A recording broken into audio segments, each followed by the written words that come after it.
তো বন্ধুরা, আজকে আবার চলে এসেছি দুর্দান্ত একটি রেসিপি নিয়ে। এই মাছটা যদি এইভাবে বানাও তাহলে দুপুরে খাবার তোমাদের একদম জমে যাবে। তো বন্ধুরা, মাছটা দেখতে যতটা ভয়ঙ্কর কিন্তু খেতে ততটাই সুস্বাদু। শুধু বানানোর প্রসেসটা দেখে নাও। তো মাছটাকে একটু ক্যালি দেখিয়ে টুকরো করে নিলাম।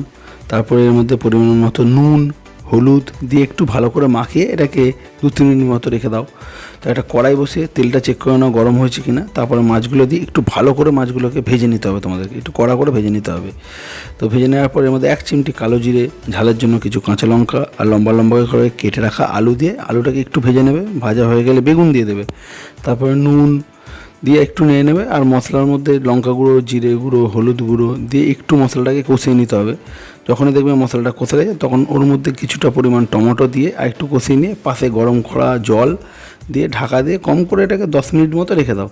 যখন 10 মিনিট হয়ে যাবে তখন তুলে একটু আলুটাকে কেটে দেখবে আলুটা গলে গেছে কিনা। যদি দেখো আলুটা গলে গেছে তখন মাছটা দিয়ে এটাকে একটু নেড়ে ছেড়ে মাছটাকে ঝোলে চুবিয়ে দিয়ে আবার ঢাকা দিয়ে 5 মিনিট মতো রেখে দাও। তো 5 মিনিট পরে তৈরি হয়ে গেল দুর্দান্ত চোখ ঢালা মাছের ঝোল।